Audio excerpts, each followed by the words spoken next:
देखिए कुछ रुपए मिले हैं, गिनिए।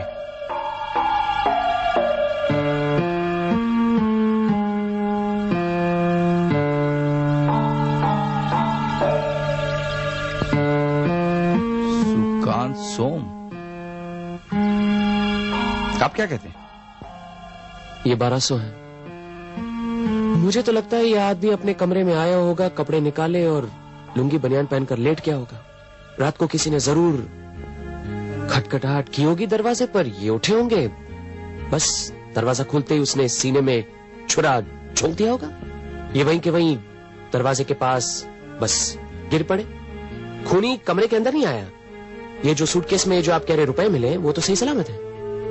लेकिन इस डायरी में सुकांत सोम नाम लिखा है, जबकि इस कमरे में रहने वाले का नाम राजकुमार बासु है। हाँ तो राजकुमार बासु तो क्या असली नाम तो नहीं लगता? शायद असली नाम सुकांत सोम होगा। देखिए हर पन्ने पे शहर का नाम और कुछ लोगों के नाम लिखे हैं। जैसे पहला है बनारस, हरिनाथ कुंडू, राम सेवक सिंह, दूसरा है कटक। सुकांत सोम नाम को जाना पहचाना सा लग रहा है। आपको मालूम है सुकांत सोम? सुना है कभी? नहीं, मैंने तो नहीं सुना। दूसरा है कटक, श्रीनाथ पटनायक, सुधीर मिश्र, राम किंकर महापात्र। तीसरा है जलपाईगुड़ी, हरिदास भट्टाचार्य, गनपाइन, जसोदा पाल। ये देखिए, ये पन्ना कलकत्ते का है। इसमें 4 नाम हैं, मोहनलाल कुंडू, श्याम कांत लाहिरी, जगबंधु पात्र और लतिका चौधरी। इनके पते भी लिखे हुए हैं और हर एक नाम के आगे एक रकम लिखी हुई है। लगता है ये आदमी जरूर ब्लैकमेल कर रहा था लोगों को। ऐसा जान पड़ता है। लेकिन ये भी तो हो सकता है कि शायद ये इंश्योरेंस का दलाल हो। इंश्योरेंस का दलाल है, लेकिन कोई इंश्योरेंस के दलाल का खून क्यों करेगा? फिर अपना इनाम क्यों बदलेगा?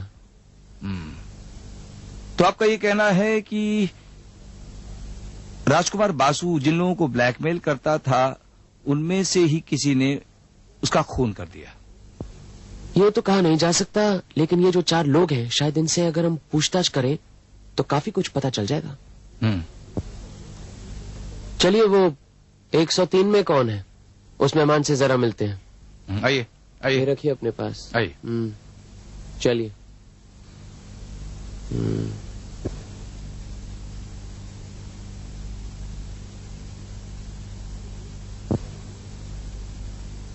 102 नंबर में जो रहते थे, कल रात उनका खून हो गया। उनका नाम था राजकुमार बासु। क्या आप उन्हें पहचानते? राजकुमार बासु? जी मैं नहीं जानता। खून कैसे हुआ, किसने किया? ये तो नहीं मालूम, लेकिन पता चल जाएगा। आपका नाम क्या है? G S Sanyal. कहाँ के रहने वाले? भागलपुर का। मेरी तबीयत ठीक नहीं है, डॉक्टर ने लेटे रहने के लिए कहा है। किस डॉक्टर ने? जी लेडी डॉक्टर ने। मुझे ठंड लग रही है, कहा है एस्पिरिन खा के लेटे रहिए। अच्छा बताइए, लेडी डॉक्टर अच्छी होती है? नहीं, हाँ हो सकती हैं। आपको ठंड कैसे लगी?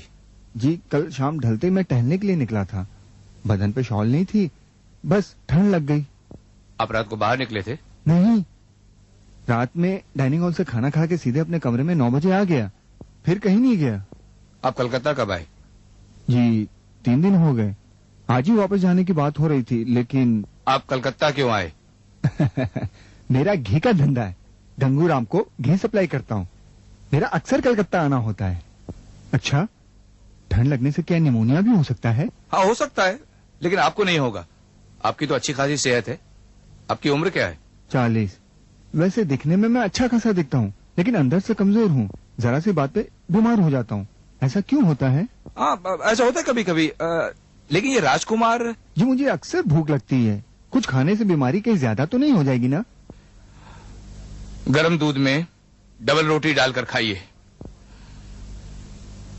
मतलब आप राजकुमार जी को नहीं पहचानते? जी कभी नाम भी नहीं सुना। सुकांत का नाम तो सुना है? जी क्यों नहीं सुना, वो तो मेरा साला था, पिछले साल ही गुजर गया। बेचारा। आपने कल रात कोई आवाज सुनी? जी नहीं, मैं तो कमरे में आते ही सो गया, सोते ही नींद आ गई। ठीक है। जी, कल रात जिसका खून हुआ क्या बंदूक से हुआ? नहीं, छुरे से हुआ। अब आप ऐसा कीजिए, लेट जाइए और कलकत्ता छोड़ने से पहले आप पुलिस को इत्तला जरूर कीजिएगा। हाँ, लेट जाइए। आइए व्योमकेश जी।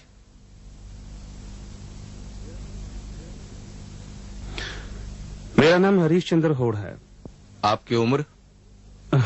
45 साल। मैनेजर साहब, आप इसी होटल में रहते हैं? जी हाँ। कितने दिनों से? जी, मैं पिछले 8 सालों से रह रहा हूँ। राजकुमार बासु के बारे में आप क्या जानते हैं? जी, वो पटना से हैं। 1 मिनट।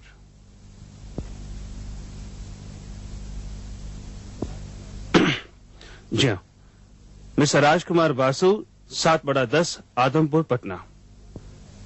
पिछले 5 सालों से वो साल में 2 बार आया करते थे। बस 2-4 दिन ही रुका करते थे, होटल से बाहर नहीं जाते थे। यहीं से अपने दोस्तों को फोन किया करते थे। बस इससे ज्यादा मैं उनके बारे में कुछ नहीं जानता। इस बार कब आए? जी, परसों। किसी को टेलीफोन किया था? परसों रात को आए थे। उस रात तो नहीं किया। हाँ, कल जरूर किया था। राजकुमार बासु जब भी इस होटल में आकर ठहरते थे, क्या उसी कमरा नंबर 102 में ठहरते थे? जी नहीं, जो भी उस वक्त खाली होता था उसी में ठहर जाते थे। राजकुमार बासु काम क्या करते थे? सॉरी, ये तो मैंने कभी पूछा नहीं। और उनके साथ आपका कुछ लेन देन था?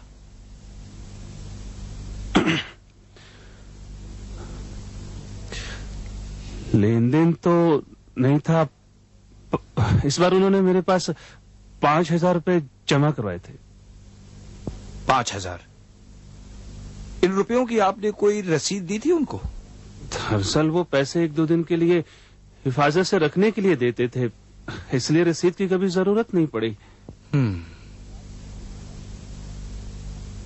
कल रात जब खून हुआ, क्या आप होटल में थे? हाँ, वो मैं हमेशा होटल में रहता हूँ। मेरी पत्नी और बच्चे ठाकुरिया में किराए के मकान में रहते हैं। बीच बीच में मैं उनसे मिलने चला जाया करता हूँ।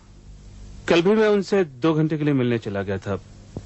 जब रात को मेहमान डाइनिंग टेबल पर बैठे तो मैं उनसे मिलने चला गया और फिर 11 बजे के करीब वापस आ गया। कल रात जब खून हुआ तब क्या आप होटल में थे, हाँ या ना?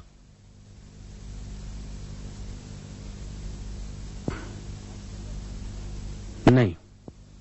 आपकी गैरहाजिरी में इस होटल का इंचार्ज कौन होता है? सरदार खानसामा गुणधर गुई। उसे बुलवाइए। राजकुमार बासु, जिनका खून हुआ है, उनके बारे में क्या जानते हो? कि वो ज्यादा कुछ तो नहीं जानता। वो कभी कभी यहाँ आते थे, 2-3 दिन रुकते थे और फिर चले जाते थे। तुम्हारे साथ कभी उनकी बातचीत होती थी? जी, बहुत कम, नहीं के बराबर।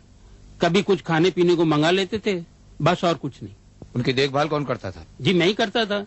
Bed tea, breakfast, lunch, dinner सब कुछ मैं ही पहुंचा दिया करता था। ये पहले मंजिले पे जो रहते हैं उनकी देखभाल मैं ही करता हूँ और दूसरे मंजिले पे यानी जो... राजकुमार बासु डाइनिंग रूम में खाना खाने नहीं जाते थे? जी नहीं। कल तुमने आखिरी बार उन्हें कब देखा?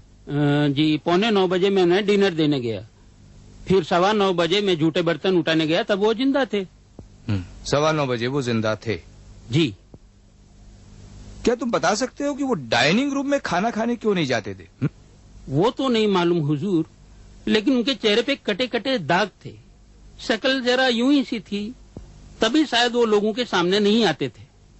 लेकिन लोग उनसे मिलने आते थे? जी, वो तो आते थे हुजूर। कल कौन कौन आया था? ये नहीं मालूम, लेकिन जनरल सिंह बता सकता है।